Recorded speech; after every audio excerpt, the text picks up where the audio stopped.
For Sunday statement time, we need to go into overdrive here because we have been talking too much as usual. Myles, you have the first pick. Well, I am glad that we showed that clip of Travis Kelce because I want to stay with my guy from the fellow Cleveland suburbs there, right? I mean, my fellow guy from the Cleveland suburbs, I guess I should say. But the Chiefs came out. They had a statement, right? They played with such urgency, and that's something that they needed to do after that terrible loss against the Colts last week. I loved the way they came out and they played. If they have that kind of fire, as Travis Kelce said, they are extremely tough to beat when they play like that. I'm going to go with Josh Jacobs, the Raiders running back, who had the vibe of a guy that they didn't want. Remember, extensive playing time in the Hall of Fame game. We're like, what's going on here? The starting running back. And before that, they didn't pick up his fifth-year option. And when you're around a place where a game's going to be played for a couple of days, you hear some things. It's like they kind of really aren't in love with Josh Jacobs. Well, maybe they are now. 144 rushing yards and 2 touchdowns in the first win of the season for the Raiders and the first win for Josh McDaniels since he was fired by the Broncos. Josh Jacobs, my first pick.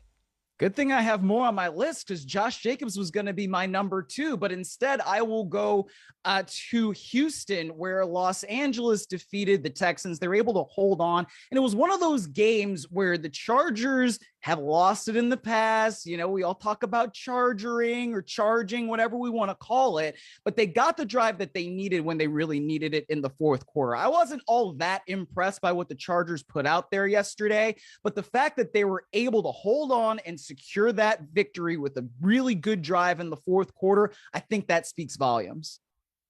I'm going to go with the entire Seahawks offense. I have bounced around between Rashad Penny, who had 151 yards rushing and 2 touchdowns. DK Metcalf, when he wasn't taking a cart ride, had 149 receiving yards. Geno Smith had a big day, 48 points.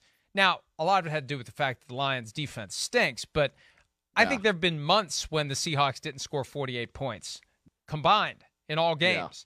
48-point explosion. Seahawks get to 2-2. Suddenly a different vibe around that team. Sunday statement, Week 4, Round 3. Myles Simmons, you're up.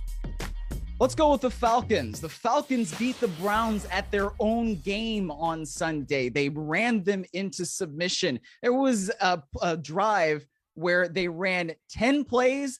All 10 of them were runs. And Caleb Hartley, who came off of the practice squad, was huge for the Falcons on that drive. He ran it 8 times for 54 yards, got it into the end zone for a touchdown. The Falcons are now 2-2, and who knows, maybe they'll actually be a factor in the NFC.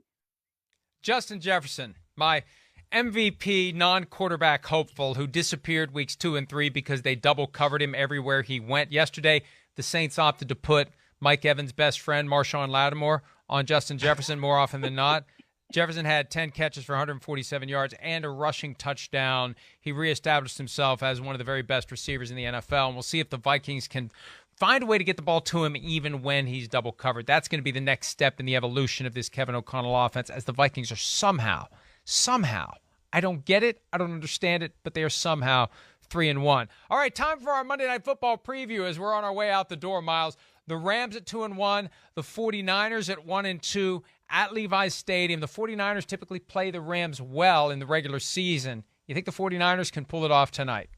Yes, the Rams have not beaten the 49ers at Levi's Stadium since 2018, which is the last year that I was covering the Rams for the Rams. I won't be there tonight, so the Rams aren't winning.